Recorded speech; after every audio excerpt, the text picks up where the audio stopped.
بسم الله الرحمن الرحیم. اللهم صل علی محمد و علی آل محمد کما صلیت علی ابراهیم و علی آل ابراهیم انک حمید مجید و بارک علی محمد و علی آل محمد کما بارکت علی ابراهیم و علی آل ابراهیم انک حمید مجید. سلام عرض میکنم خدمت همه شما عزیزان. حال شما، احوال شما چطوره؟ انشاءالله که هر کجا که هستید شاد و خرم و سرفراز باشید. با شما هستیم با یکی دیگر از برنامه‌های سفره دل و درباره دل مشغله ها و دلهره ها و درباره دلواپسی ها صحبت خواهیم کرد. همچنان در سیر برنامه‌های سفره دل، اگر ازدواج کردید و اگر تشکیل خانواده دادید، به نظر شما همسر شما چطور همسری است؟ رابطه شما با همسرتون چگونه است؟ علی خصوص خطاب به خواهران، شوهر شما، مرد خونه شما چجور آدمیه؟ آیا در فضای داخل خانه وقتی که وارد میشه احساس آرامش میکنه یا نه؟ آیا اصلا راضی هستید از حضورش در خانه یا نه؟ آیا خانه رو برای همسرتون محلی آرام و آسایش گاهی برای رفع خستگی‌هاش میدانید یا نه؟ خیلی راحت‌تر صحبت کنیم. آیا همسر شما از خانه گریزان است یا به سمت خانه دوان است؟ کدوم یکی از این دوتا است؟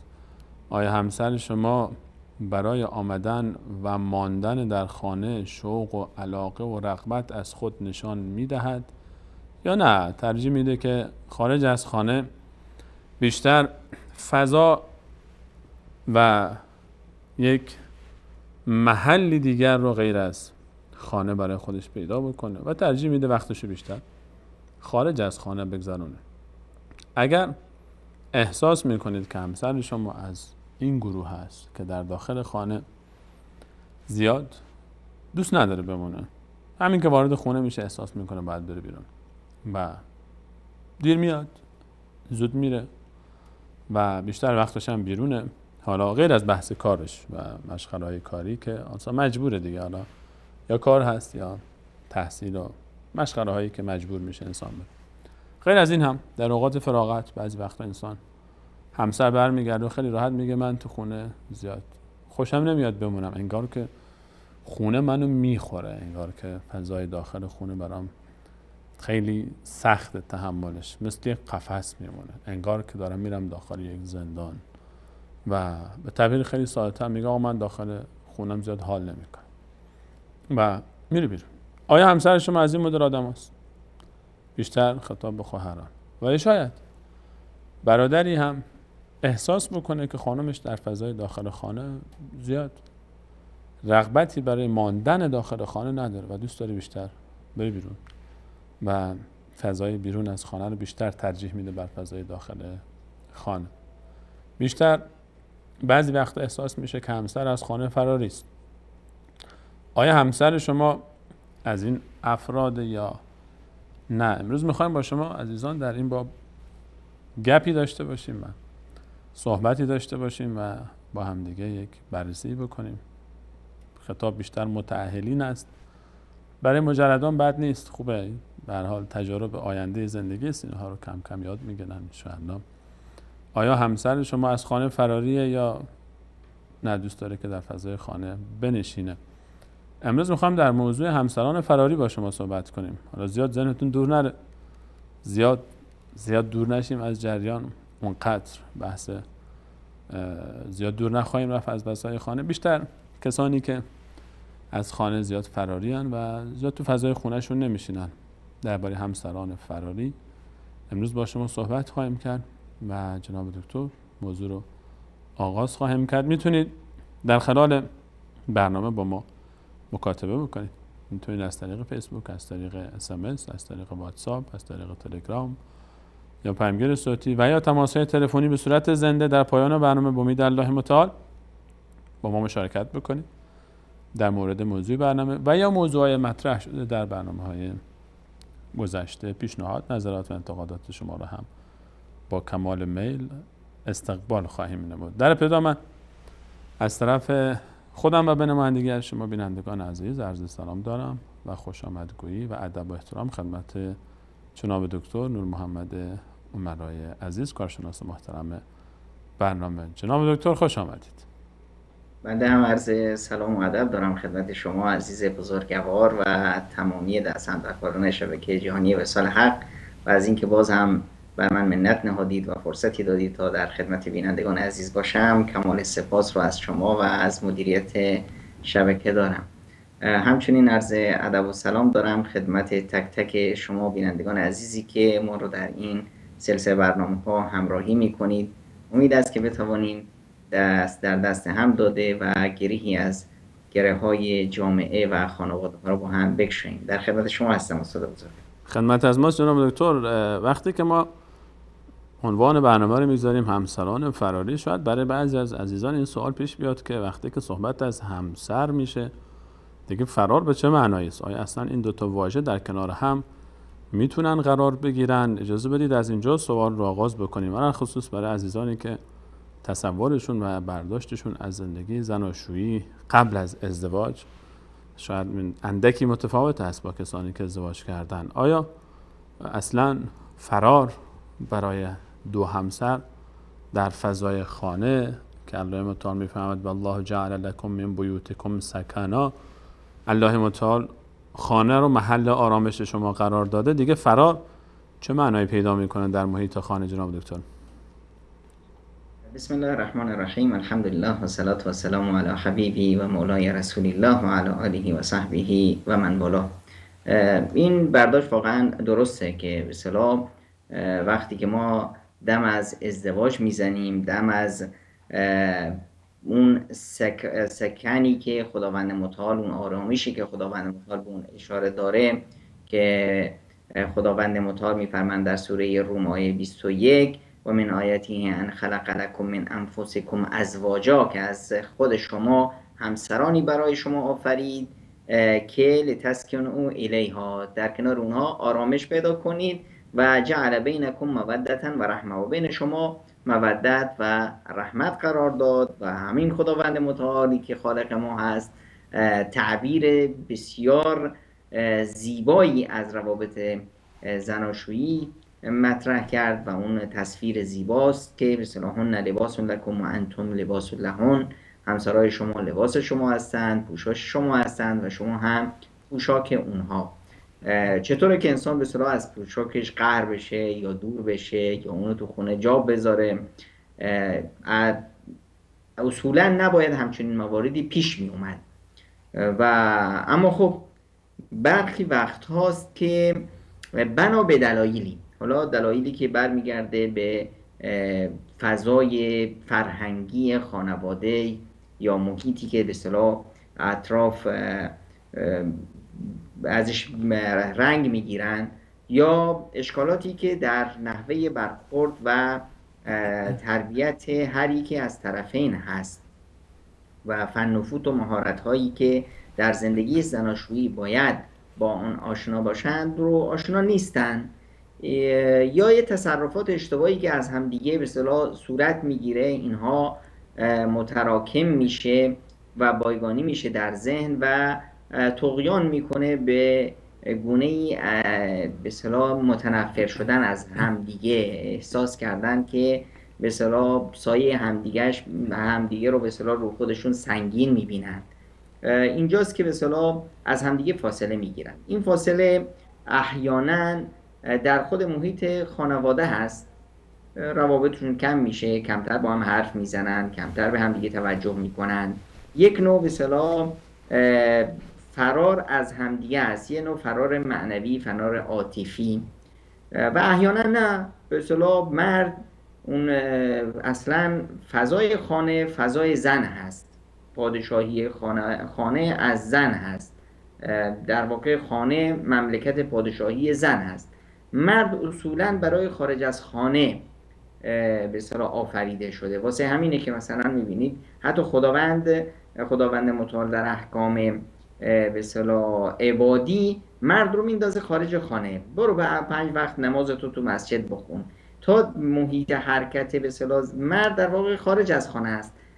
وقتی میاد توی خانه برای اشباع عاطفی، برای به اصطلاح یک نوع شارژ شدن مجدد، وقتی میاد تو این فضا خسته کوفته از بیرون با یک امیدی، با یک به اصطلاح به هر حال خیلی از انرژیش رو در خارج مصرف کرده، حالا میخواد که بیاد شارژ بشه، انرژی نوید جدید بگیره برای مرحله جدیدی، برای یک پارت جدیدی از زندگی بره بیرون. اینجاست که نه، میاد اینجا میبینه که نه، این فضای خانه‌ای که به اصطلاح باید براش رحمت و آسایش و پوشش و به اصطلاح مودت و مهربانی باشه، این نیست. این جای جهنم دیگه است، یه سر و صدای دیگه است، یک نمیدونم دعوا و مرافع های دیگه است. خب اینجا هست که سعی میکنه به اصطلاح بره وقتش رو در بیرون، جایی که کسی نیست که روش نخ بزنه، همه به اصطلاح براش چهچه میزنند، همه به اصطلاح دوستاش یا افرادش باش هستن. این جای بیرون یا فضای بیرون اصلا برای مرد الان بعد از ازدواج زیاد خوشایند نیست، زیاد خوشش نمیاد. اون به اصطلاح دوران مجردی دیگه تموم شد، الان برای خودش متأهلی هست، برای خودش یک نوع برداشت‌های جدیدی رو باش انس گرفته، در ابتدای از ازدواج با یک مفاهیم جدیدی از زندگی آشنا شده، الان براش خسته کننده است. اما با این وضع میبینه که اون جو از جو خانه یه مقداری بهتر هست، آرامشش اونجا بیشتره، اونجا حداقل میتونه شخصیت خودش رو بیشتر نمود بده. اینجاست که به اصطلاح سعی میکنه از خانه و از محیط خانه دور بشه. و من معذرت میخوام که در این برنامه ما بیشتر به اصطلاح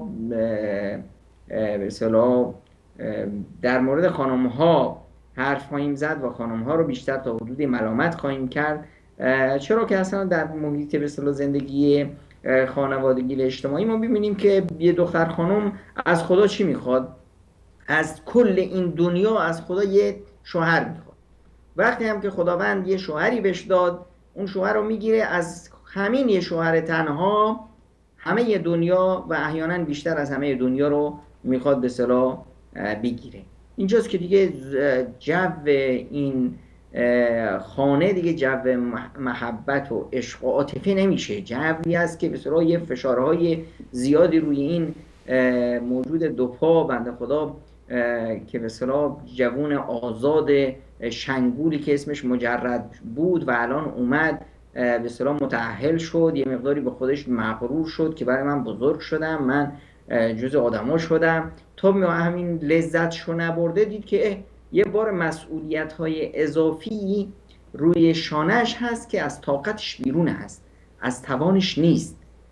دختر خانمی که میخواد به اصطلاح به اون مرحله‌ای از زندگی، حالا دختر از چه خونه‌ای میاد؟ از خونه‌ای میاد که این خونه رو عرق زحمت‌های پدری که بیش از 20 سال، بیش از 30 سال به اصطلاح قطره قطره جمع کرده و یه دریایی رو برای خودش یا یه برکه‌ای رو برای خودش ساخته، این دختر خانم میخواد که در روز اول از شوهرش همچنین برکه‌ای رو بدوشه و بتونه تو همین برکه یا بهتر از اون رو شنا کنه. چی میگه؟ من از کوه اومدم، من از خونه پدری اومدم، من آسایش داشتم، من همه این کمالیات زندگی رو داشتم، الان به کمتر از این راضی نمیشم. خب این تصورات به اصطلاح بچگانه در خانم ها و گهگاهی، البته این هم به اصطلاح یه تلنگری به آقایون هم بزنیم که گهگاهی هم میشه که برمیگرده این مسائل به خود آقایون که به اصطلاح سبب این جفا خود آقایون میشن. حالا جناب دکتر اگر اجازه بدید از همینجا شروع کنیم، حالا چون زیاد بحث فلفلی نشه و خواهران از دست ما آزرده نشن، همینجوریش هم که ما متهم هستیم درباره موزگیری هایی که داشتیم در برنامه که شما فقط طرف مردا رو میگیرید.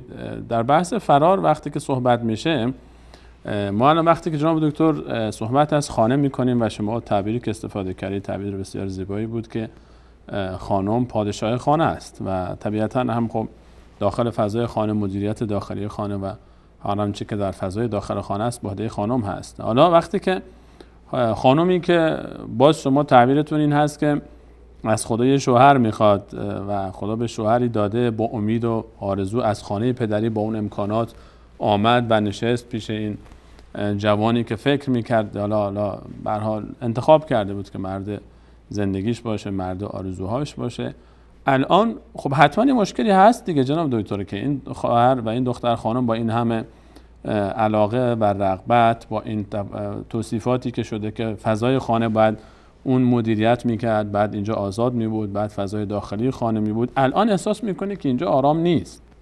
الان احساس میکنه که در این فضا اونگونه‌ای که باید اختیار داشته باشه نداره. الان وقتی که کار به جایی میرسه که ما تعبیر از فراری شدن از فضای داخل خانه میکنیم، خب اینجا ما چطور میتونیم الان ما این خانم رو مقصر بدونیم جناب دکتر؟ الان وقتی که صحبت از فرار یک زن از محیط خانه میشه، این مشکل کجاست؟ ما کجا بعد اسباب و عوامل و مواردش رو با بررسی بکنیم؟ اولا اساسا فرار از خانه یک واژه‌ای هست که ما بیشتر این رو برای آقایون به کار میبریم و لیاقتش هم همینه که برای آقایون به کار برده بشه، چون که همونطور که اشاره شد به اصطلاح خانه مال زن هست، مملکت پادشاهی زن هست. حالا من از یک کشوری به اصطلاح تو اون زندگی میکنم و در اونجا به اصطلاح باید آرامش داشته باشم، سعادت داشته باشم، فراری میشم میرم به یک کشور دیگه، این به خاطر اون قانونها و ضوابطی هست که در اون به اصطلاح سلطنت یا در اون کشور گذاشته شده. اما اگر خود خانم بخواد فراری بشه، این یک حالت بیمارگونه است، کاملا حالت به اصطلاح ناشایست و به هر حال یک مرحله از ناسازگاری است که در بعضی موارد یا در بیشتر موارد باز هم متهم در این حالت خود خانم هست. فکر نمی‌کنید که مرد هم بی تقصیر نیست در این جریان؟ چرا؟ مرد میتونه تقصیردار باشه، اما به هر حال من اومدم توی مملکتی، حالا من هرچی هم بد باشم منو از اون مملکت بندازن بیرون، خب یه مقداری قابل توجیه هست. اما پادشاه اون مملکت بخواد از مملکتش فرار کنه، این دیگه حالتی است که وقتی که انقلاب میشه بر علیه پادشاه مجبوره باشه بره دیگه. یا اینه که من باید خیلی دایناسور خطرناکی باشم که پادشاه بترسه و بره، یا نه یه موارد دیگه هست. ببینید دوست سلیمانی عزیز، در به اصطلاح در بدترین شرایط من نمیگم که این پادشاهی به اصطلاح خانم ها بر خانه به اصطلاح تعبیر من باشه، این تعبیر قرآنی است، در بدترین شرایط که همون شرایطی باشه که دیگه این زندگی قابل تحمل نیست و مرحله میرسه به طلاق، در اون مرحله طلاق که دیگه شوهر غالباً به اصطلاح ماهیچه هاشو بالا میگیره و میخواد که به اصطلاح خودی نشون بده که خونه من، خداوند متعال میزنه تو دهنش میگه نه، این خونه خانم هست. خداوند متعال در سوره طلاق تعبیر بیوتهن رو میگه که خانه همسران، خانم ها. پس این خانه خانم هست. حالا اگر خانم از این خانه رفت بیرون، پادشاه مملکت رفت بیرون، این برمیگرده به چی؟ یا برمیگرده که هنوز این به اصطلاح دختر خانم نشده، هنوز این دختر خانم همون هوای به اصطلاح دختریاش تو سرشه، همون به اصطلاح هنوز بچه است، هنوز شاهزاده است، هنوز نپخته است. به اصطلاح فکر میکنه که به اصطلاح من از یه فضای بهتر از این اومدم و اون به اصطلاح همیشه استاد سلیمانی عزیز یک موردی هست که ما این رو باید مد نظر داشته باشیم، یک انتظارات بیهوده، انتظارات بیجا. من از اینجا میام سفر، شما دستور دادید که بیاد برنامه آینده نمیدونم تو استودیو باشین، حالا من بنا به دستور شما از اینجا وقتی حرکت میکنم میام فرودگاه شهر شما، اگه تصورم این باشه، این انتظار رو داشته باشم که استاد سلیمانی با 200 نفر بادیگارد با نمیدونم چی بیان به اصطلاح فرودگاه، از دم به اصطلاح فرودگاه تا خونهشون هم به اصطلاح فرش سرخ بندازن و از این حرفا. وقتی من با این تصورات بیام این جای به اصطلاح شهر شما، اگر حداقلش شما همه این تصورات من رو برآورده کنید، تنها همون سجاده قرمزه نباشه به من برخواهد خورد.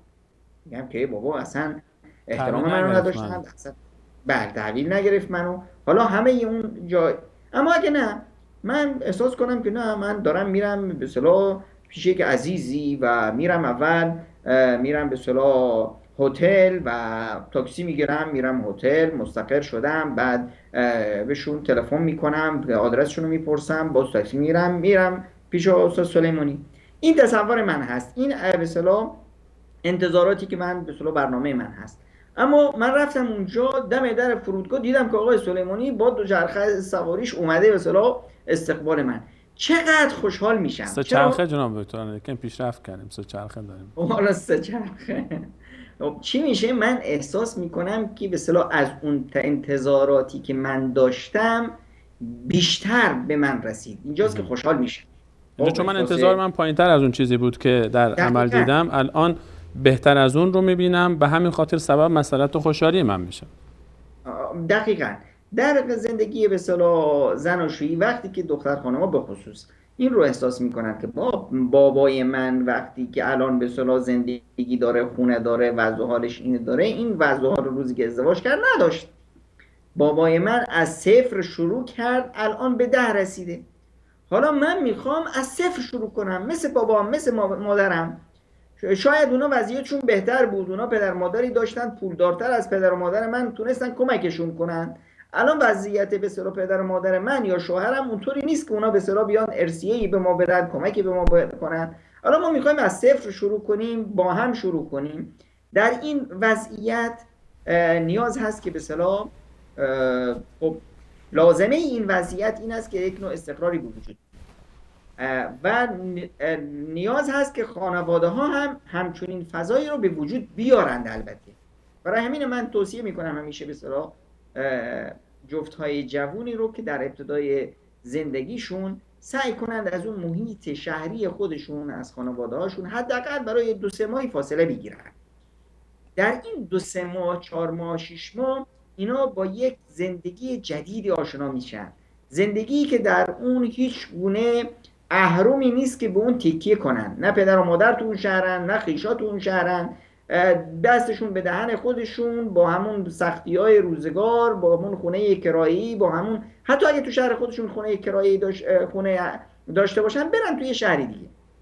این مدت دوری باعث میشه که اینا در خودشون رو بر این تربیت کنند که ما برای همدیگه ساخته شدیم، خوبیم برای هم، خوبیم بدیم با هم، خوبیم بدیم، باید بسوزیم بسازیم، همدیگه رو تحمل کنیم. یعنی میخواد بفرمایید که کمی چون این فضا فاصله میگیرن، دخالت‌های دیگران کمتر میشه، مجال برای اینها بازتره. نه تنها دخالت‌های دیگران، خود احساسی که در طرفین هست. هنوز اینا از یک خانواده‌ای اومدن، هنوز یک بوی بچگی هنوز توشون هست، اون اعتماد به نفس هنوز ندارن. دقیقاً به خصوص دختر خانم ها که احساس میکنن اگر چنانچه موردی پیش اومد، یک نمیدونم اخمایی تو هم رفت، خب خونه پدر مادرم که هست، خب بعدم که به اصطلاح خواهری یا مادری یا به اصطلاح ناپخته تر از اون باشه و بهش بگه که ما که نمردیم، برن شو بیا خونه. غلط خب؟ کرده که اخم کرده دو صورتت. تا وقتی که دختر خانم به اصطلاح یا همسر نوین الان احساس کرد که خانه‌ای غیر از خانه شوهر داره، خب این یه مقداری جو رو براش متزلزل میکنه که اگر احیانا خب به هر حال شوهر از بیرون از خونه که میاد با یک عالمه بار منفی میاد، با یک عالمه خستگی میاد، با یک عالمه جنجالایی که در بیرون داشته، دعوایی که با مردم بوده، محیط کاری که هست، به هر حال اینا همه تاثیر منفی داره روش. میاد داخل خانه مثل یک بالونی هست پر از به اصطلاح گازای منفی. نیاز هست که تا اومد داخل خانه یک خانومی رو ببینه جلوی روش، یک فضایی رو ببینه که کلن اون رو در یک لحظه از اون بافت منفی که تو این مدت به اصطلاح 8 ساعتی که بیرون بود، چند ساعتی که بیرون بود به اصطلاح باردار شده، همه این بار یکهو خنثی بشه و یک جو کاملا جدیدی رو ببینه، یک به اصطلاح لبخند زیبایی رو ببینه، یک استقبال خوبی رو ببینه، یک نمیدونم افرادی رو ببینه یا فردی رو ببینه که بتونه از اون قدردانی بکنه. خب این موارد به اصطلاح وقتی که به وجود نیاد، اگر خانم به اصطلاح در این حال خود همسر هم به اصطلاح خانم ها نیاز دارن که کسی ازشون قدردانی بکنه. شوهر از بیرون میاد، خانه رو مرتب میبینه، بچه ها رو مرتب میبینه، اینا اصلا به چشمش نمیاد. از صبح تا حالا چیکار کردید؟ فقط همین غذا رو درست کردید، اونم سوخته. خب یه تلفنی میزدی به مامان میپرسیدی که بسا غذا رو چطور دم بکشن، این چطور غذا درست. از 100 تا فوش بدتره برای خانم. دقیقاً، یعنی وقتی که شما میایید همه این فعالیت‌های خانه رو نادیده میگیرید، همه زحمت‌هایی که تو خانه هست نادیده میگیرید، خانه خودش به اصطلاح یک خانه درست رو به اصطلاح درست کردن، بچه‌ها رو به اصطلاح رسیدن. ببینید یه بچه رو بذارید با یک آقایی، اون هم انشالله آقا هم باشه با حلم و بردباری آقای سلیمانی گل خودمون. ببینیم بعد از ساعت به اصطلاح ساعت اول نگم، رو به ساعت اول میبینیم که به اوله چهچه میخونن، رو به ساعت بعد آقای سلیمانی قرآنشو میخواد به اصطلاح آماده کنه، برنامهشو میخواد آماده کنه، این بچه هم چسبیده به اصطلاح محاسن زیباشون کنار میذاره، بچه گریه میکنه، داد فریاد میکنه. نیم ساعت بعد دیگه آقای سلیمانیه که در و دیوار رو نگاه میکنه، خونه رو زیر رو میکنه که زنی از کجای دنیا پیدا بشه که این بچه رو ازش بگیره و به اصطلاح راحتش کنه. تحمل به اصطلاح بچگان، برای همین هر بچه یه مادر کامل میخواد، یه مادر 24 ساعته. واسه همینه که به اصطلاح زن خداوند متعال اون قدرت ها و توانایی که در یک خانم گذاشته به مرات و کرات از آقایون بیشتر هست، در حلمشون، در بردباریشون، در قدرت، حتی در قدرت های جسد، تحمل خود جسد، تحمل خود جسم به اصطلاح خانم ها خیلی به اصطلاح مقاومتر هست، حتی در مقابل بیماری ها، در مقابل نمیدونم اون ضربه هایی که بهشون میخوره. یعنی خانم ها رو خداوند متعال کاملا ضد گلوله و قوی خلق کرده تا بتونن همه این بار رو تحمل کنن. حالا میاد یک آقایی که همه اینها رو نادیده میگیره و با پتک میزنه تو ذوق به اصطلاح خانمش، و یعنی فرار خانم از خانه و ترک خانه و رفتن به این دقیقاً مثل همینیه که ما ببینیم یه پادشاهی مملکت خودش رو میذاره میره بیرون. به خاطر چی؟ به خاطر اون به اصطلاح تصرفاتی که برخی از افراد یا یکی از افراد در سرزمین پادشاهی اون کردن. حالا این فرد چه فشاری تونسته بیاره که پادشاه سرزمین خودش رو ول کنه و بره به یه جای دیگه پناهندگی بگیره، یه جای دیگه. به اصطلاح این مورد رو باید مد نظر داشته باشیم که رفتن یا ترک به اصطلاح جا خالی دادن خانم ها در خانه در هر شرایطی که باشه باز هم تا به اصطلاح تا حد زیادی میتونم بگم که خود خانم باز مقصر هست، هر چند شوهر بد باشه، هر چند شوهر بتونه ظلم کنه. راه های دیگه ای هست و راهکارها و فن و فوت‌های بهتری رو میشه ازش استفاده کرد به جای خالی دادن و ترک به اصطلاح پادشاهی و شاه و به اصطلاح تاج و تخت پادشاهی برای آقایی که اصلا لیاقت این پادشاهی رو نداره و اصلا برای این خلق نشده. خیلی ممنونم جناب دکتر.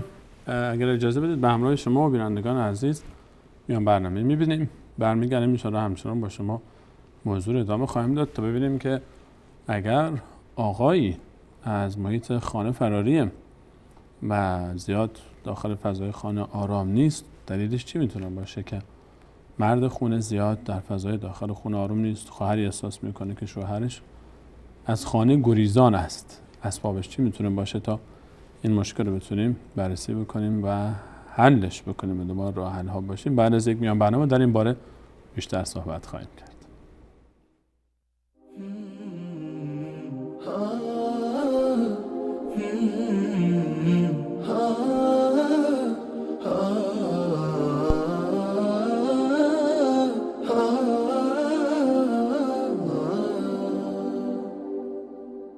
هي زوجتي عنوانها عنواني، وحبيبتي بستانها بستاني، ورفيقة العمر الذي أيامه في بيتها أزكى من الريحان.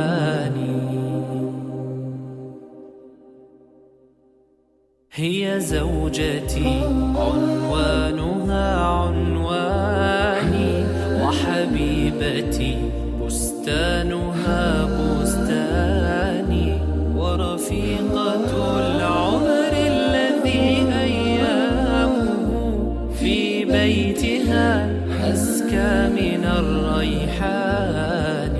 هي أم أبنائي وروضة مهجتي، وشريكتي في الفرح والأحزان. هي من إذا مل الفؤاد رأيتها زهرا جديدا يانع الألوان.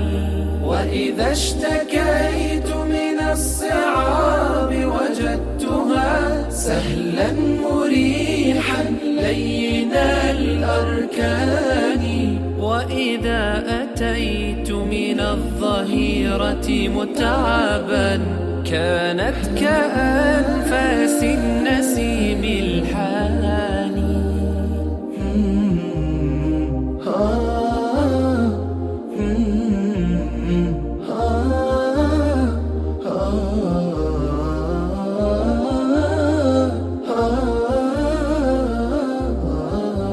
في وجهها أمل وملء عيونها، هي نعمة الرحمن يا إخواني.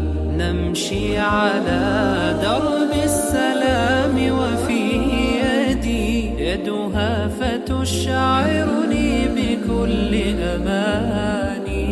في وجهها أمل وملء عيونها، هي نعمة الرحمن يا إخواني. نمشي على درب السلام وفي يدي يدها فتشعرني بكل أماني. هي أم أبنائي وروضة مهجتي، وشريكتي في الفرح والأحزان. هي من إذا مل الفؤاد رأيتها زهرا جديدا يانع الألوان.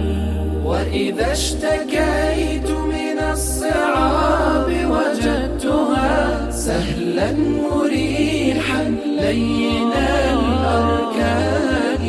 وإذا أتيت من الظهيرة متعبا كانت كأنفاس النسيم الحاني. يا رب فاملأ بالمحبة بيتنا، والود والإخلاص والإيمان.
بله، سلام مجدد خدمت همه شما خوبان و عزیزان. همچنان با شما هستیم با موضوع همسران فراری و بررسی دلایل فرار یک همسر از محیط خانه. حالا خانمی گهگداری فرار میکنه، بیشتر میره خونه مادر، پدر، خواهر، برادر، همسایه، دوست، آشنا و سعی میکنه برای آرام شدن و برای آسایش بیشتر لحظاتی رو اونجا بگذرونه و این برخی از موارد رو که مهمتر هست انشاءالله که در خلال صحبت جناب دکتر برداشت کرده باشیم و درس گرفته باشیم. اما مهمتر از موضوع اول، فرار زن از خانه، فرار مرد هست.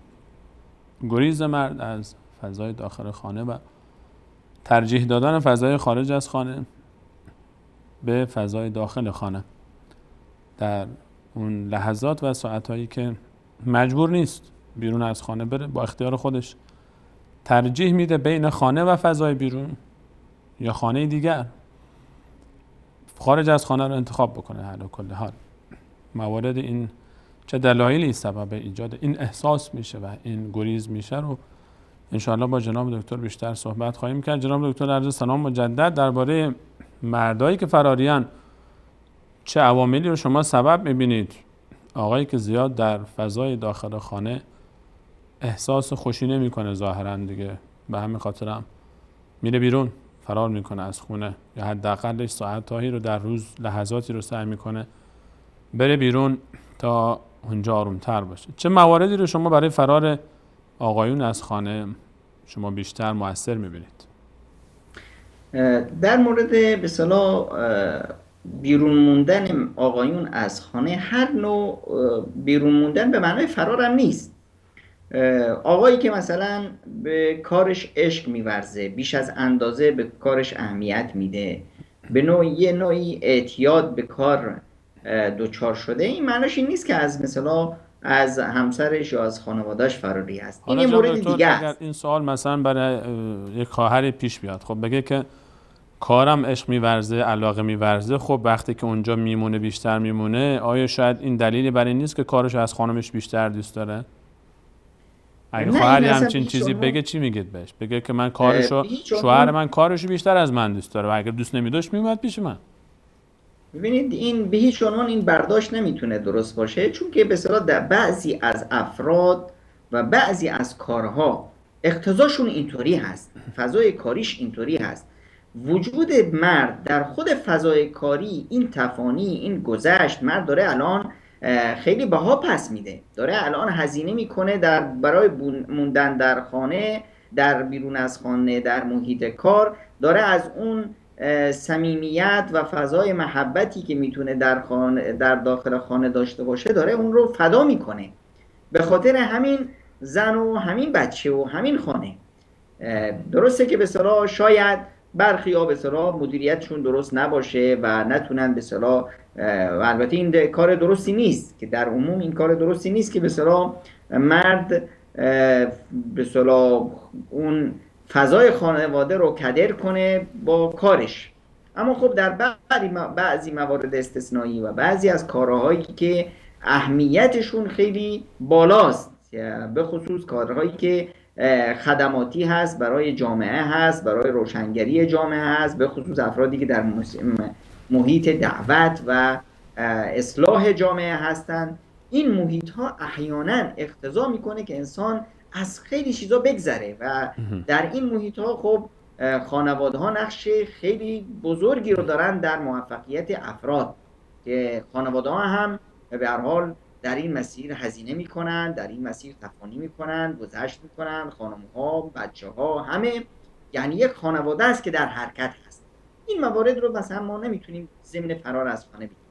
موارد دیگه هم هست که خب در هر خانه‌ای به وجود میاد، یک نوع بگو مگویی، یک نوع چیزایی به اصطلاح یک رعد و برقایی میشه، هر چند وقت یک به اصطلاح ابر سیاهی میاد و یک رعد و برقی میشه. در این موارد اگر هم به اصطلاح آقا یا خانم به گونه‌ای جا خالی بدن، این حکمت عمل رو نشون میده. اینا بیانگر این هست که هر دوتاشون یا یکیشون بسیار سعی داره که این محیط خانواده کدر نشه، مشکلاتی به وجود نمیاد. این جا خالی دادن ها، اینها فن و فوتی است که در مسیر زندگی بسیار لازمه است. یعنی میفرمایید اگر مثلا خدای نکرد یک وقتی یک بگو مگوی پیش اومد و ناراحتی پیش اومد که این زیاد عادت نیست در خانواده، یک احیانا اتفاق میفته بر اساس یک حادثه‌ای، حالا بگو مگوی این ور اون ور، تبعات اتفاقات بیرون از خانه، یکی از طرفین احساس میکنه که اگر الان فضا رو ترک بکنه مناسب تره، به خاطر اینکه این مشکل رو حل کنه که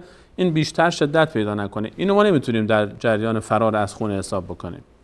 دقیقاً فرار از خانه رو وقتی میگیم که به اصطلاح طرف ساعت 6 کارش تموم شده، دوام کاریش تموم شده، الان باید برگرده خونه، نگاه میکنه به ساعت، اخماش تو هم میره، با ساعت 6 هست، چیکار کنم؟ هی این بر اون بر میپله، به فلانی تلفن کن، به فلان دوستش، این مشغوله، اون فلانه، به هر حال برو تو پارک یک قدمی بزن، برو نمیدونم این ور اون ور، تا شده ساعت 12 شب.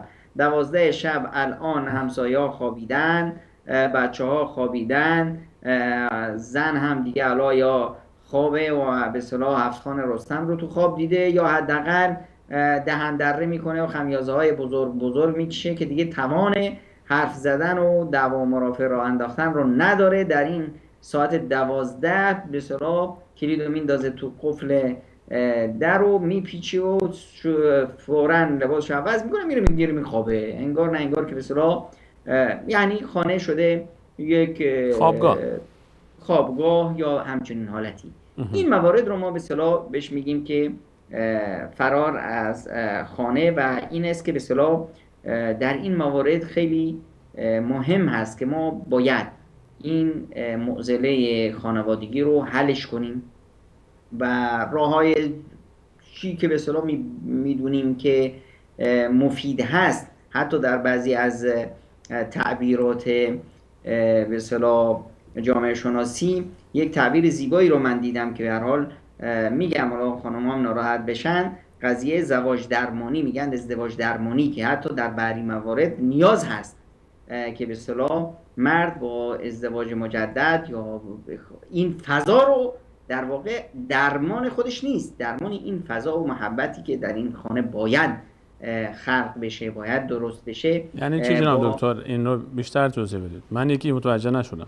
چطور میتونه یک ازدواج دیگه ازدواج دیگه مشکل اولی رو حل بکنه؟ اون خودش مشکل نمیشه مگه؟ الان مشکل این دوتا، مشکل اینه که مرد ظاهرا حالا توی فضای داخل خانه با خانم اول راحت نیست. اگر حالا یک مسئله دومی هم وسط کشیده بشه، یک پرونده دومی هم باز بشه، دیگه این آقا رو همون 12 شب که میشد پیداش کرد، دیگه الان همون 12 شب هم نمیشه پیداش کرد.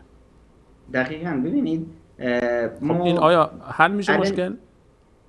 ببینید اول ما باید ببینیم که اسباب و علل این مشکل کی هست. اگر اسباب خود مرد هست که خب باز درمانش یه جوری دیگه است، اما اگر اسباب زن هست و مرد راهکارهای مختلفی که باید پیش گرفت رو گرفت، اما این زن هنوز نمیدونه که زندگی مشترک معناش چی هست.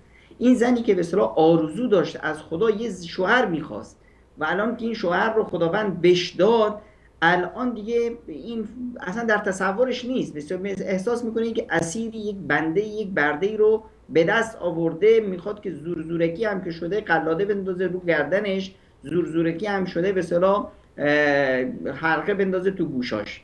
اما این مرد خب مرد هست، تمرد میکنه، نمیخواد که به اصطلاح جنگ و دعوا و مرافع را بندازه. ببینید همینی که این مرد تحمل میکنه این مدت رو، در 6 ساعت تمام رو تو خیابونا پرسه میزنه، نمیخواد به این خانه بیاد، یعنی چی؟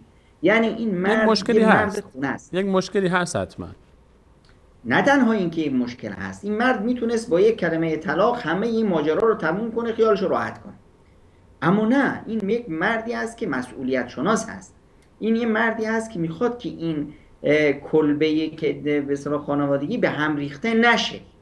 خب در بعضی از موارد این ازدواج درمانی رو مطرح میکنن که آقا در همچین مواردی که این زن به اصطلاح ناشزه یا ناسازگار است، ببین زن وقتی که ناشزه و ناسازگار باشه، حتی وقتی که مثلا در نقطه اولی که ما اشاره کردیم که خودش مملکت خودش رو میذاره فرار میکنه، ببینید حتی در احکام عبادی این رو یک نوع انحراف میدونن. برای همینه که در احکام عبادی در فقه اسلامی میگن آقا زنی که خونش رو گذاشت و رفت نفقهش بر مرد واجب نیست، مرد مسئولیت نداره که بهش نفقه بده، تو برگرده به اصطلاح سر تخت پادشاهی خودش و مسئولیت به اصطلاح اداره خانه رو به تحویل بگیره و الا حق به اصطلاح این رو نداره که به اصطلاح مطالبه نفقه کنه. حالا این مردی که به اصطلاح همچنین موردی داره و همچنین با همچنین زنی سرکله میزنه، اینجا نیاز هست احیانا. ببینید وقتی ما میگیم که زن لباس مرد هست و مرد لباس زن، حالا یه لباسی هست که نمیخواد که متناسب اندام باشه، یه لباسی هست که خودش رو مثلا نمیخواد که با اون جسم یا با اون جسد دیگه تطابق بده، اینجاست که مرد مجبور میشه یه لباس دیگه بگیره. یه لباسی هست، ببینید در محیط خانواده زن یک به اصطلاح وقتی میگیم پادشاه هست، واقعا هم پادشاه هست، تنها پادشاه نیست برای مرد، پادشاه هست برای مدیریت این خانه. در این خانه هم فرزندانی هستن، تو این خانه مثلا پدر مادر پیری هستن، تو این خانه مثلا خواهر معذوری هست، خواهر ترشیده‌ای هست، افراد زیادی میتونن تو این خانه باشن. خب اینایی که هستن به خصوص فرزندان هم از این زن میگیرن، همه دارن از این زنی که به اصطلاح تو این خانه هست یه بهره‌ای میبرن، یه چیزی ازش میگیرن، به خصوص وقتی که به اصطلاح جانب عاطفیش باشه. یعنی چی؟ یعنی اینی که آقا یه خانم هست لباس برای آقاش، آقا لباس برای این خانم، لباس کامل. در مقابل خب از این لباس مردی که برای خانم هست به اصطلاح هیچی کم نمیشه، این کلش مال خانم هست. اما در مقابل زنی که هست خب یه جزئی رو بچه اول میگیره، یه جزئی رو بچه دوم میگیره، یه وقتی میمونه که برای این به اصطلاح پدر از همسرش که به اصطلاح یه لباس کامل باید براش میبون تنها یه لباس شنا مونده، چیز دیگه ای به اصطلاح پوششش نمیده. خب بعضیا هستن که این رو درک میکنن، این براشون قابل هضم هست، این تفانی مادریت رو به گونه‌ای به اصطلاح برداشت میکنن، از حق خودشون میگذرن به خاطر قدردانی این بازگذشت مادر و تفانی مادر. بعضیا این تحمل رو ندارن، نیازهای عاطفیشون این رو بهشون به اصطلاح تحمل نمیکنه. به خصوص وقتی میبینیم یه زن در قبال شوهرش تنها نیست، یه زن با شوهرش در رقابت بسیار شدیدی هست با شیطان، با 1001 تا زن رنگ و رنگ، دراز و گنده و چاق و لاغرو و نمیدونن رنگ و رنگ، با زبانهای عسلی در بیرون از محیط خانه. این زن میخواد با این همه این 1001 زنه که در بیرون محیط کاری و در محیط خیابون هست با اونا باید رقابت کنه برای به اصطلاح کسب دل و قلب و زبان و چشم شوهرش. خب کار به اصطلاح مدیریتی خانه و به اصطلاح اداره یک خانه کار آسونی نیست. وقتی ما میگیم به اصطلاح پادشاه یک خانه است، این پادشاه درسته که اون تاج و عرش و فرمان روایی خودش رو داره، در این حال مسئولیتش، رقابتش، حفظ این مملکت کار آسونی نیست. خب اینه که این همه این موارد رو وقتی در نظر بگیریم میبینیم که مسئولیت زن بیشتره و باید به هر حال به گونه این سکان رو بچرخونه. خب برخی هم موارد هم هست که خود مردی که به اصطلاح سبب هست که بیرون میمونه، فرار میکنه، برخی از علل عوامل برمیگرده به خود مرد، اون مردی که به اصطلاح ناپخته است، اون مردی که هنوز به اصطلاح نمیدونه که چطور این محیط رو اداره کنه، مردیه که مثلا خب نمیتونه با زنش درست بگه و رفتار کنه، نمیدونه که چه وقت باید گفت، چه کار رو به اصطلاح چه وقت باید کرد. شنیده که به اصطلاح یخ میخورن اما نمیدونه که چه وقت میخورن. خب این آقا مشکلش اینه، خب فرهنگ و فن و فوت گفتمان درست زناشویی رو یا فضای مشترک رو نمیدونه. خب این یکی خب میخواد که فرار کنه از محیط، همیشه میدونه که مثلا تا میره تو خونه خودش یه جنجالی رو میسازه، خب دعوا مرافع میشه، صداشون بالا میره، همسایه‌ها به اصطلاح ناراحت میشن، خب به هر حال براش آبرو و حیثیتش مهمه، پس ترجیح میده که در خارج از خانه این مدت رو سپری کنه تا به اصطلاح آب از آسیاب بیفته و به اصطلاح بتونه بیاد. یا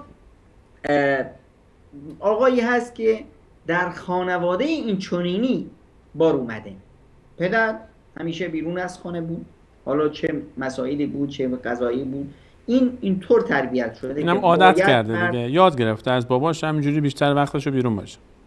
دقیقاً یه بیماری مصری هست از باباش گرفته، الان هم به اصطلاح فکر میکنه که باید خارج از خانه باشه. اگر خارج از خانه نباشه این به شخصیت مردانگیش لطمه میزنه، این در شأنش نیست که بیاد به اصطلاح با خانم ها تو خونه با زن و بچه به اصطلاح بشینه. این تصور جناب دکتر میونه کرامتون بخشید، این تصور واقعا تصور خیلی عجیبی است که طرف فکر بکنه که من به خاطر اینکه داخل خونه با خانم‌ها بشینم با بچه‌ها بشینم شخصیت من زیر سوال میره. آیا همچین تصوری بعضیا دارن؟ اصلا تصورش برای ما مشکله که کسی فکر بکنه که نشستنش کنار زن و بچه مردانگی انسان رو زیر سوال میبره.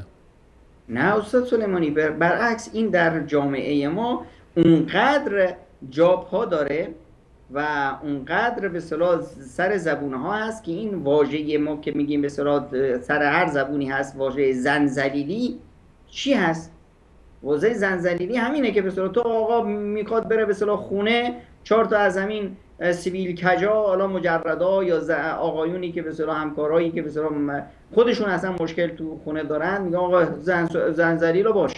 خب تا به اصطلاح این واژه یک پتکی هست برای اینی که به مرد بفهمونن که آقا تو مردی، تو دیگه نباید از این شأن و شوکت مردانگی پایین بیایی و به اصطلاح یادشون رفته که اصلا در همین زبان خودمون، در همین ما واژه همسر رو به کار میبریم، نمیگیم به اصطلاح سر و نیم سر، ما میگیم همسر، یعنی برابر هم، هر دو تا به اصطلاح در یک محیط وصله تن همن دیگه.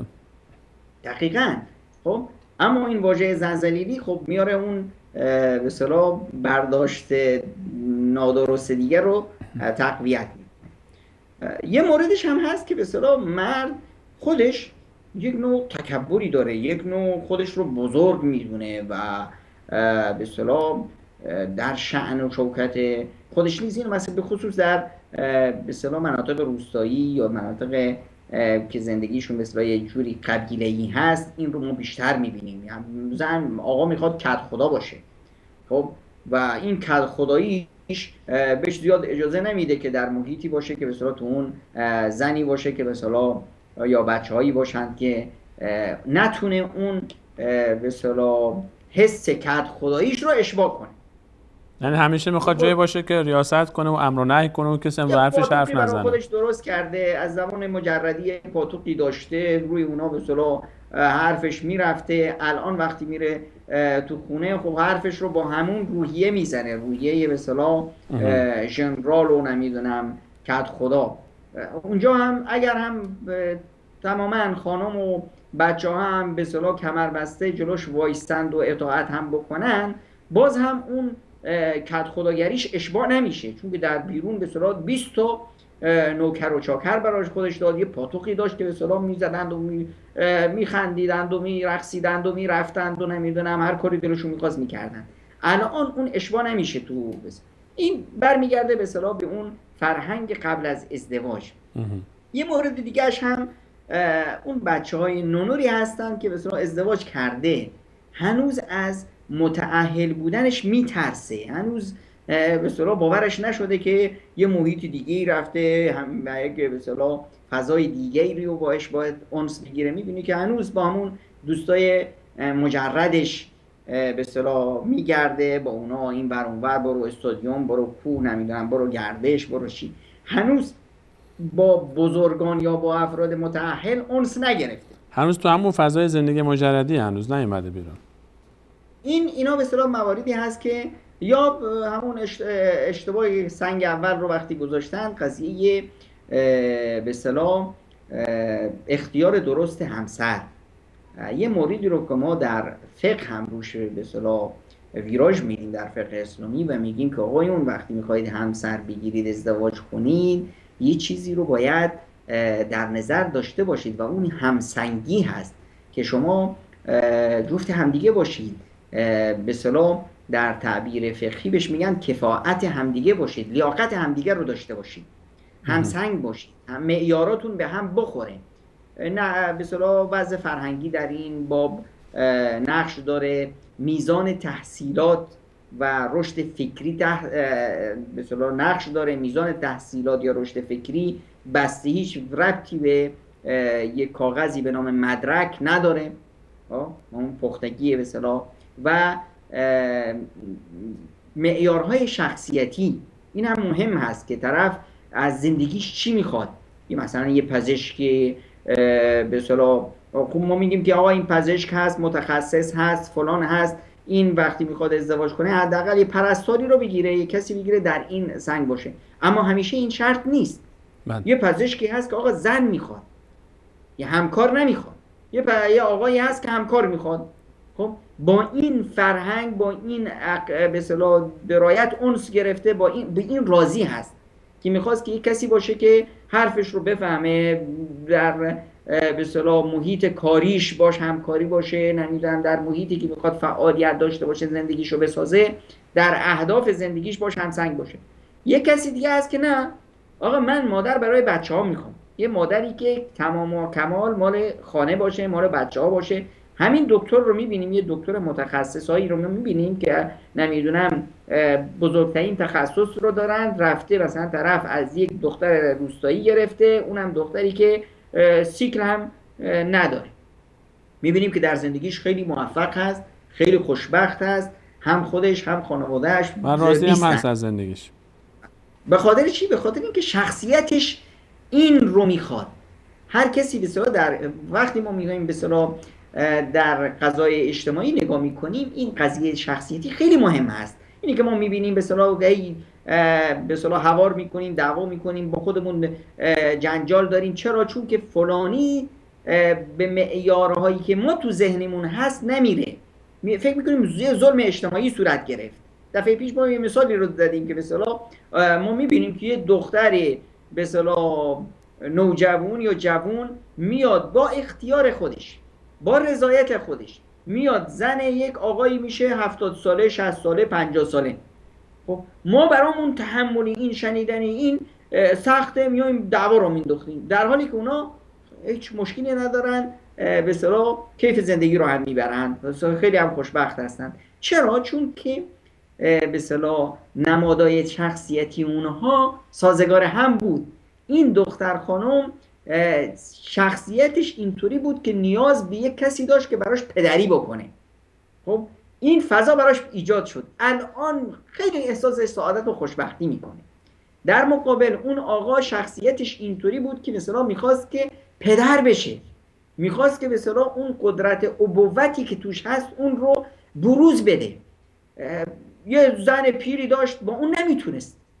یک نمیدونم به خواهرهایی داشت، با اونا نمیتونست این به اصطلاح شخصیتش رو بروز بده. الان یه دختر خانومی رو گرفته که به اصطلاح شاد و شنگون هست و میتونه اون به اصطلاح خواسته ها و نیازه ها و انگیزه هایی که در داخلش بود اونها رو به نمایش بگذاره. اون پیرمرد هم خیلی خوشبخت است، خیلی احساس سعادت میکنه و این دختر خانم خیلی خوشبخت است، خیلی سعادت میکنه. ما این که به اصطلاح با این مشکل داریم، چون که ما به اصطلاح از دور هستیم و با تصورات خودمون قیاس میکنیم. این مسائل هست که به اصطلاح در بیشتر موارد اینا برمیگرده به آقایون که خودشون به اصطلاح محیط رو خالی میکنن و فضا رو به وجود میارن که از خانه فراری بشن. جناب دکتر اگه اجازه بدید تا دوستان یک بار دیگه با شما تماس بگیرن و امیدوارم که تصویر دریافتی شما بهتر بشه برای ما و موضوع رو ادامه بدیم. بینندگانی که دوست دارن با ما در موضوع مشارکت بکنید میتونید که پیام بفرستید از طریق هر راهی که در ارتباط دارید در دسترس دارید، چه از طریق واتساپ یا از طریق تلگرام یا فیسبوک یا ایمیل بنده سلیمانی @صالحق.tv و تماس ها رو هم انشاءالله در بخش پایانی حتما برقرار خواهیم کرد. بیاد در لایه متعال و میتونید مشارکت بکنید. موافقید، مخالفید درباره آنچه که مطرح میشه، چه در این برنامه چه در برنامه بعدی، برنامه‌های قبلی با ما مشارکت داشته باشید. جناب دکتر، حالا به بخشی از مواردی که شما اشاره فرمودید، بخشی از مواردی که برمیگرده به خود مرد که سبب میشه که اینها فرار بکنه از محیط خانه و خارج بشه، چه مواردی رو شما مؤثر میبینید در نسبت به فرار آقایون از خانه که متوجه خواهران هست؟ یعنی به تعبیر دیگه چه خواهرانی، چه خانم‌هایی سبب میشن بیشتر که برخوردهاشون، رفتارهاشون، کارهاشون، تصرفاتشون سبب بشه که مردشون از خانه گریزان بشه؟ متاسفانه خب این مورد خب همونطور که در کشورداری زیاد تطابق میکنه و هست که حکومت و پادشاه خیلی وقتا باعث میشه که عقلها و توانمندیها و جوانای جامعه فراری بشن. این در خانواده هم که یک محیط با به اصطلاح مدیریتی کوچیک‌تر هست صداقت میکنه. خانم ها در خیلی موارد خودشون هستن که شوهراشون رو فراری میدن.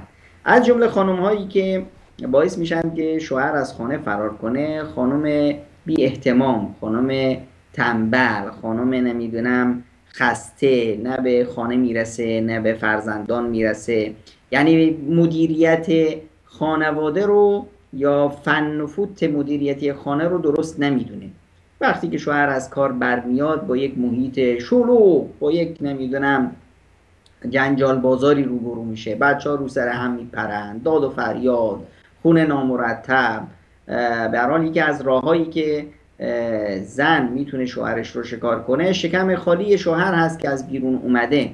خب نه این شکم به صلاح بهش رسیدگی میشه و نه اون به صلاح کمبود عاطفه‌ای که در بیرون داشته اینجا اشباع میشه. همه اینها باعث میشه که خب مردی که از یه جنجال بیرون از خونه میاد میخواد آرامش ببینه، اینجا میاد با یک به اصطلاح جنجال دیگه رو میشیم، ترجیح میده که همون بیرون بمونه، بیشتر براش بهتره. یا خانم هایی که ماشاءالله وراج هستن. متاسفانه خب در فرهنگ ما چنین رفته که خانم ها بیشتر از آقایون وراجی میکنن. حالا من با این بحثی ندارم، اما در عموم بعضی از خانم ها ترجیح میدن که بشن مثلا منشی روابط عمومی. تا آقا از سر کار میاد تو خونه، اولین کاری که خانم هم منتظره یه عالمه سوالات طرح کرده تو ذهنش، گوش ملی پیدا میکنه دیگه. بعد دیگه گوش هم که پیدا کرد از همه و چیز و همه دنیا میپرسه. یعنی اون آرامش. خب آیا فکر نمی‌کنید حقشه با کی صحبت بکنه، با کی در دل بکنه؟ خب با شوهرش نگه به کی بگه؟ هر حق خیلی چیزا حق هست، اما هر حقی رو نباید، هر حرف حقی رو نباید گفت و هر حرف رو هر جا نباید گفت. خب درست است، خیلی چیزا هست که زن نیاز هست اونها رو، مثلا زن نیاز به دو تا گوش خالی همیشه داره. خب این از شخصیت به اصطلاح زن هست. قبلا هم روی این بحث شد وقتی که شخصیت زن رو با شخصیت مرد با هم مقایسه می‌کردیم. اما خب هر وقت نه، هر چیز رو هر وقت نمیگن، هر کاری رو هر وقت نمیکنن. یه مقدار حکمت نیاز هست. الان این آقایی که از بیرون اومده نیاز به یک آرامش روحی داره. وقتی که یک به اصطلاح وراج خانومی رو جلوی خودش میبینه، دیگه اون آرامش روحی از دست میره، خب دیگه فراری میشه. یا زنهای شناسنامه‌ای. متاسفانه ما در محیط خانواده ها زنهایی داریم که فقط در شناسنامه نوشته خانم. یعنی چی جناب دکتر زن شناسنامه‌ای؟ یعنی اینی که زن معنای یک انوثت هست، معنای یک ناز و کرشمه هست، معنای یک زیبایی و جمال هست، یک خلق و خوی خاص هست. بله، زن یک شخصیت خاصی هست که یک مهارت‌هایی داره برای شکار قلب و دل و چشم و گوش شوهر. ببینید ما همه راه‌های ورودی شوهر رو باید کسب کنیم. این چشمای شوهر رو باید زنش پر کنه. گوشای شوهر رو باید زنش پر کنه. این زبان عسلی که خداوند به خانم ها داده واسه همینه. این زیبایی و کرشمه و نازی که خداوند به خانم ها داده واسه همینه که دل آقایون رو شکار کنن. اما اگر این زن شد یه تصویر، این زن شد یه مجسمه بیروح، نه خنده میتونه به نشون بده، نه قدرتی برای شاد کردن خانه داره، نه قدرتی برای شکار به اصطلاح دل به اصطلاح آقایون داره. خب اینه که به اصطلاح اون جاذبیه و اون مهارت هایی که خداوند بهش داده، اون زیبایی هایی که باید داشته باشه، اون شیرین زبانی و عسل زبانی که داشته باشه، اون لباس زیبایی که باید بپوشه، اون آرایشی که برای شوهرش باید بکنه، اینا رو نکرد. شاید خجالت میکشه جناب دکتر. خجالت میکشید. خب خیابونای به اصطلاح زنهای هرزه خیابون این خجالت رو نمیکشن. پس در یک چی هست؟ در یک به اصطلاح رقابت هست. 1001 تا زن تو به اصطلاح خارج از خونه بود، تو خیابون بود، سر کار بود، همه این ناز و کرشمه ها رو داشتن، همه این به اصطلاح زیبایی اندام خودشون رو به عرضه میکردن، همه اینها. و اینجا که اومد یه چیزی دیگه دید. خب باید این زن بتونه با همه اونها رقابت کنه. باید چشم به شوهرش رو اونقدر پر کنه که شوهرش دیگه هر چه به اصطلاح در بیرون آرایش ببینه اصلا براش اهمیت نداشته باشه، هر چه نداشته باشه. بله، که بهتر از اونو داره، حلالی داره که بهتر از اونها به اصطلاح براش مهم هست. اینه که این نوع زنها خودشون دو دستی شوهراشون رو میندازن به اصطلاح خارج از خونه و شوهر میخواد که همون مجرد بمونه در خارج از خونه رو بیشتر ترجیح میده از اینی که به اصطلاح متأهل باشه توی خونه. یک نوع به اصطلاح موردی هست که زنهای قدرتی که خداوند متعال به خانمها داده و خیلی وقتا استفاده درست از اون رو نمیدونن، که اون مهر و محبتی که خداوند در قلبهای خانمها گذاشته که اونا میتونن مادر بشن. ببینید هیچ مردی تو دنیا نمیتونه مادر بشه، در حالی که مادرها میتونن به اصطلاح پدر باشن، خانمها میتونن پدر بشن. هیچ به اصطلاح نقش پدری رو خانم میتونه در برای بچه‌هاش هم در نبود شوهر بازی کنه و ادا کنه، اما هیچ وقت مردی نمیتونه نقش مادری رو ادا کنه. اینه که این قدرت مادری و همیشه هم مرد تشنه مادر هست. مرد یه موجودی هست که در آغوش مادر و در آغوش زن بزرگ شده، همیشه نیاز به اصطلاح عطوفت مادری داره، همیشه نیاز به زن داره. اینه که زن در خانه باید همچنین نقشی رو هم ایفا کنه. وقتی که به اصطلاح شوهرش از سر کار میاد، الهی فدات شم، چقدر خودتو برای ما اذیت میکنی، چقدر زحمت میکشی، قدردانی بکنه از هر کوچیک و بزرگی که ازش سر میزنه، هر کار مفیدی کرد ازش قدردانی بکنه. من نمیخوام تعبیرات به اصطلاح ساده عامیانه استفاده کنم، اما به اصطلاح به دست آوردن مرد یا شکار مرد یا مهار کردن مرد، حالا بیشترش برای زن خیلی خیلی آسون هست. فقط نیاز هست که یه مقداری شیرین زبان باشه و یک مقداری به اصطلاح قدر شناس باشه. یا خانم‌هایی هستند که باز طرف مقابل حکایتن، خانم‌هایی که همیشه شکایت دارن، از هیچی راضی نیستن، همیشه بدگویی خانواده شوهر رو میکنن. ببینید کلید قلب شوهر مادرش. مادر شوهر رو به دست آوردی، شوهر رو به اصطلاح کردی، غلام حلقه به گوش خودت کرد. درسته خواهرای شوهر میتونن به اصطلاح نقش منفی داشته باشن، اما یادت نره این خواهرها کیان؟ این خواهرها همونایی هستند که این شوهر شما دوران کودکی رو با همین خواهرها با همین خانواده گذران و همیشه چهره دیروز از آینه امروز خوش است. همیشه ما کوچیکیمون رو یادمون میاد، ای چه کارا میکردیم، فلان میکردیم. درسته که شما میتونید یه وقتی که شوهرت رو یکم بدگویی بکنی از خواهرش، بد و بیرا بگی، فلان بگی، دخالت کرد، فلان کرد، اونو عصبانیش کنی، یه واکنش نشون بده. اما 2 روز بعد یادش میفته که این خواهر همونی بود که منو ترا خشک میکرد، همون خواهری بود که وقتی میرفت مدرسه از اون وقت برمیگشت برا من بستنی می آورد. خب خاطراتی که در ذهن انسان از خواهرها هست خیلی بیشتر از خاطراتی است که از خانمش داره. دقیقاً خانم به هر حال کسی است که در نیمه راه با شما همسفر شده.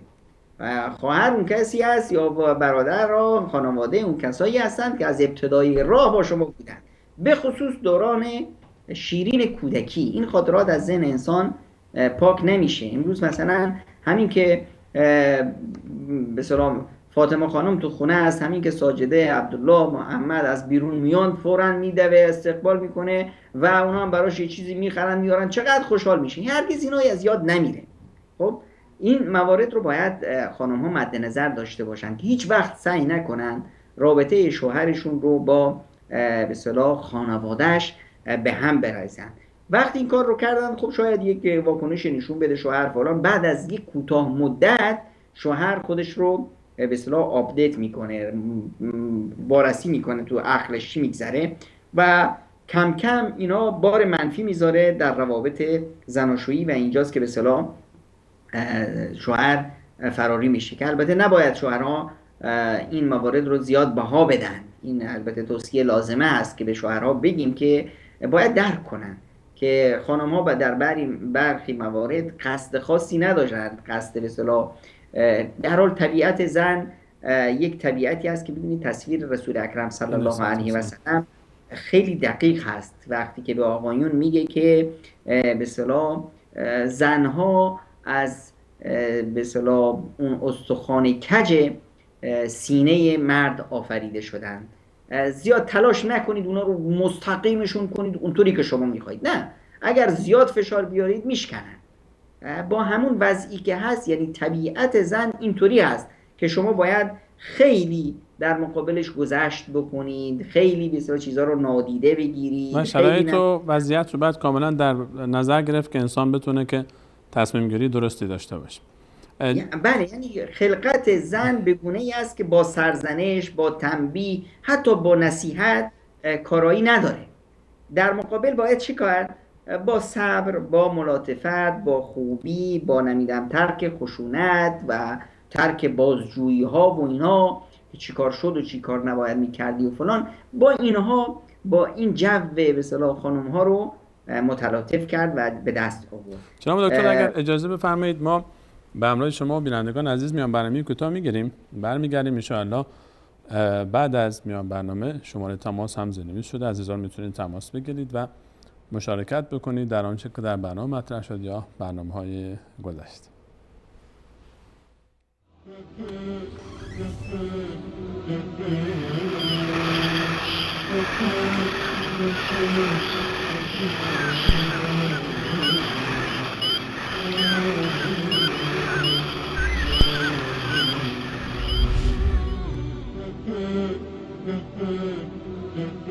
خلق القرآن شميلته فضل الرحمن.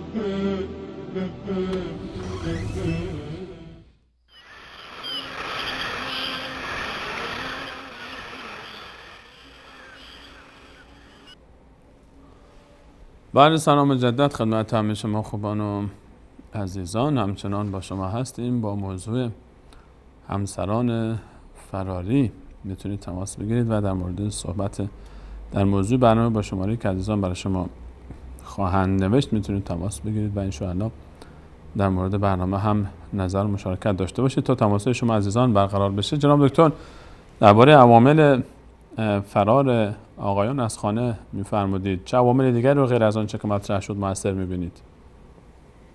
بله، از جمله خانم هایی که باعث میشن یا آقایون شوهراشون رو شوت میکنن خارج خانه میندازن، خانم های نقنقی هستن، خانم هایی که از همه چیز مینالند، همیشه شوهرشون رو با شوهرهای دیگه مقایسه میکنن، از وضع حال زندگی راضی نیستن. ببین شوهر فلانی رو از خودت پولدارتر، از خودت نمیدونم تو زندگیش تو کارش موفقتره، در حالی که من از خانمش 100 برابر خوشگلترم، با کفاءت‌ترم، تحصیل کرده ترم، از خانواده با حسب و نسب تری هستم.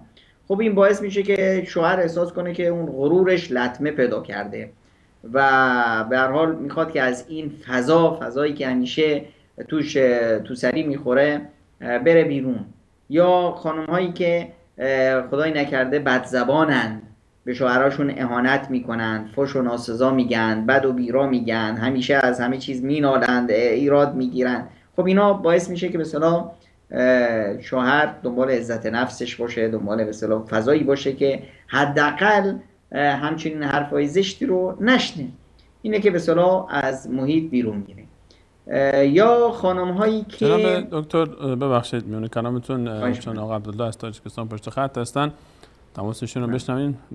عبدالله جان از تاجیکستان، سلام بر شما. السلام علیکم و رحمت الله و برکاته. آقا عبدالله سلام بر شما، بفرمایید. استادای بزرگوار شما خوب هستید؟ تشکر از شما عبدالله جان، بفرمایید، در خدمتتون هستیم. خوشحال هستیم استاد سلیمانی با شما صحبت میکنیم. باعث از افتخار ماست. برنامه شما خیلی استفاده میبریم. سلامت باشید. خیلی چیزا رو شما آموختیم. لطف دارید. با استاد زنهای درباره زنهای تاجیکستان خیلی از خدا مثلا از چیزای شریعت خیلی دور هستن، نمیدونن بیچاره از چیزای فرضی و از خلاصه از شریعت خیلی دور هستن زنها. و مثلا شما گفتید درباره صبر که زن مثلا از خبرگاه چپ مرد از کج آفریده است. بله. صبر کردن مثلا زنها رو در باره دنیا ما صبر میکنیم، در باره مثلا حجاب گفتن یا که حجاب گاه میکنن گاه نمیکنن حجاب رو، یا که نماز بعضی زن هستن گاه نماز میخونن شوهراشون جنگ میکنن، گاه نماز میخونن گاه نمیخونن.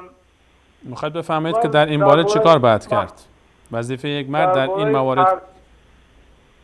بله یعنی نصیحت میکنی، با خوبی میفهمونی، چندین بار میفهمونی، میلش میگه با همون رفتارهای چیز میگه. در این باره اگر صبر کنی گناهکار نمیشه مثلا. چشم ان شاء الله اینو مطرح خواهیم کرد. چشم ان شاء الله. یکی سطر میکنه تا حجابای تنگ میپوشن مثلا. در این باره چشم ان شاء الله. من مطرح خواهم کرد جناب دکتر، پاسخ خواهند داد ان شاء الله. متشکرم از تماس شما برادر عزیز. متشکرم. سید نبی جان از افغانستان روی خط هستند. برادرم سید نبی سلام بر شما، بفرمایید. آقای سید نبی سلام بر شما، بفرمایید. سید نبی جان برادر عزیز رو خط هستید، صحبت کنید، صدای ما رو با تلفن بشنوید. ظاهرا این بیننده گرامی صدای ما رو ندارن. هستن رو خط حمد جان یا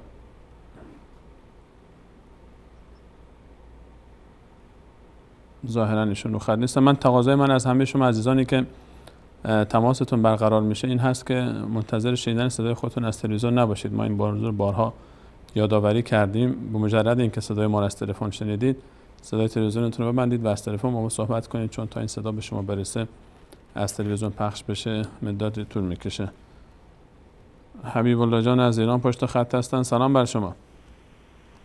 آقا حبیب الله سلام، حال شما خوب؟ زين ان شاء الله، حياك الله. متشکرم. اگر فارسی صحبت کنید ممنون میشم که بینندگان ما متوجه بشن همه. عرض کنم خدمت شما که دیشب شبکه شما یه کلیپی پخش کرد از آقا حبیب الله. برادر عزیزم، ما موضوع برنامه ما چون موضوعات خانوادگی و اجتماعی است، اگر در موضوع برنامه صحبتی دارید در خدمتتون هستیم. موضوعات برنامه‌های دیگر میتونید در برنامه‌های مرتبط به خودش تماس بگیرید. برنامه آن روی سکه روزهای سه‌شنبه پخش میشه و اونجا بحث کلیپ و موضوعات مختلف مرتبط به اون مطرح خواهد شد. در مورد موضوع برنامه صحبتی دارید؟ به همین قدر اکتفا میکنیم. اجازه بدید که چون وقت ما به پایان برنامه داریم نزدیک میشیم، جناب دکتر درباره سوال برادر عزیزمون از تاجیکستان آقا عبدالله درباره آنچه که شما اشاره فرمودید که حضرت علیه السلام فرمودن صبر کنید بر اخلاق و رفتار زنها. اشاره فرمودن که اگر این کوتاهی در امور دین باشه، در امور دنیا باشه، قابل تحمله، اما وقتی در امور دین کوتاهی صورت میگیره چی کار باید کرد؟ نظر شما و پیشنهاد شما به این برادر عزیز چیست؟ ببینید، ما در محیط تاجیکستان هستیم. محیط تاجیکستان یک محیط خفقان سیاسی و یک وضع بسیار حاد خودش رو داره و این باعث شده که ما در بحران‌های اجتماعی، اقتصادی، فرهنگی و دینی به اصطلاح شدیدی رو در تاجیکستان ملاحظه کنیم. در مجموع ما باید بفهمیم که ما در واقع پیک‌های جهنم نیستیم. وظیفه ما این نیست که افراد رو هل بدیم بندازیم تو جهنم. برعکس، وظیفه ما این هست که به دامن افراد رو بگیریم و اونها رو به سوی بهشت بیاریم. در نتیجه وظیفه ما این هست. بله، در مقابل کوتاهی هایی که هست، به هر حال فضای تاجیکستان این چنین هست. زنهای تاجیکستان از مظلوم ترین زنها و از فداکارترین زنهای سرزمین فارس هستن حداقلش، که همه این زحمت رو به صورت با وجود فراری بودن 4 میلیون از جمعیت تاجیکستان، جوانهای تاجیکستان که دنبال کار هستن، این زنها هستن که همه این جامعه رو دارن مسئولیتش رو بدون پیش میکشن. در این موارد ما باید سعی کنیم که جهل و نادانی و عدم به اصطلاح رشد دینی که در جامعه هست، این رو با دعوت و با صبر بر دعوت این مسائل رو حل بکنیم و سعی کنیم که به اصطلاح به زنها یاد بدیم که چه دینشون چی میگه، وظیفهشون در مقابل احکام دینشون چی هست و حتما وقتی که آگاهی دینی رشد بکنه این مسائل خود به خود حل میشه. نیاز نیست که ما به اصطلاح بیاییم به زور و با نمیدونم با پاتوق بیاییم یک مواردی، یک دین همیشه با آرامش، با فهم و درایت در جامعه به اصطلاح پیاده میشه. جناب دکتر، برای اینکه بحثمون هم جمع آوری بکنیم، اگر در 2-3 دقیقه حالا خلاصه آنچه که باقی مونده شما به عنوان چند توصیه بخواید خطاب به همسرانی که به هر حال در یک فضا زندگی میکنن و احیانا احساس میکنن که همسرشون گریزان است از فضای داخلی خانه، چه توصیه دارید برای حل این مشکل؟ ببینید، ما در میثاق ازدواج یه نقطه رو باید خوب بفهمیم و اون این است که ما اومدیم با هم ازدواج کردیم، مال همدیگه شدیم بر این شرط که یکدیگر رو خوشبخت بکنیم. در شرط ازدواج ما بر این مبنا اومدیم که من وظیفه خود میگیرم که این خانم رو خوشبختش کنم و اون بر وظیفه خودش دونست که من رو خوشبخت کنه. پس وظیفه ما دادن هست و به اصطلاح ویژگی ما، موفقیت ما در این است که بتونیم طرف مقابل رو بیشتر خوشبختش کنیم، نه از طرف مقابل بیشتر بگیریم. مشکل وقتی به اصطلاح به وجود میاد که هر یک از ما یک نوع خودخواهی در خودش داشته باشه، بخواد بیشتر از اون چیزی که میده بگیره. وظیفه ما این است که بیشتر بدیم، دیگران رو بیشتر به اصطلاح تحمل کنیم. وظیفه ما این است که طرف مقابل رو بیشتر خوشبخت کنیم، در راه خوشبختی اون بیشتر ما جانفشانی کنیم. وقتی که به این وضع نگاه کنیم و احساس کنیم که هر دوی ما وظیفه داریم که این کشتی رو به سرمنزل سعادت برسونیم. حالا اگر یکی به اصطلاح کوتاهی کرد، دومی باید کوتاهی اون رو هم جبران کنه، نه اینکه تنها وظیفه خودش رو انجام بده، بلکه کوتاهی اون رو هم جبران کنه تا این کشتی به سرمنزل سعادت برسه. و الا ما با این به اصطلاح مشکلاتی که نباید در محیط خانواده اصلا وجود داشته باشه، این واژه فرار همسران اصلا با قضیه ازدواج و میثاق ازدواج کاملا در تضاد هست. وجود این یک حالت بیمارگونه است که باید هممون دست در دست هم بدیم و این معضله رو از خانواده هامون دور کنیم. خیلی ممنونم جناب دکتر، تشکر میکنم از حضور شما در این برنامه و از اینکه وقتتون رو در اختیار ما بینندگان عزیز گذاشتید. همچنین تشکر میکنم از همه شما بینندگان محترم و عزیزی که تا این لحظه برنامه خودتون رو یاری کردید. تشکر خاص از احمد جان کارگردان برنامه و محمد رفیع عزیز و فرید و منیر احمد و جاوید جان که پشت صحنه زحمت میکشن تا این ارتباط بین ما و شما مستمر و دائم باشه. تا برنامه بعد همه شما عزیزان و خوبان رو به الله متعال می سپاریم و از الله متعال برای گذشتگان خودمون بخشش، رحمت و مغفرت و برای خودمون تا آخرین لحظه حیات استقامت و ثبات بر راه توحید رو خواهانیم. الله یار و نگهدارش.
Mm-hmm.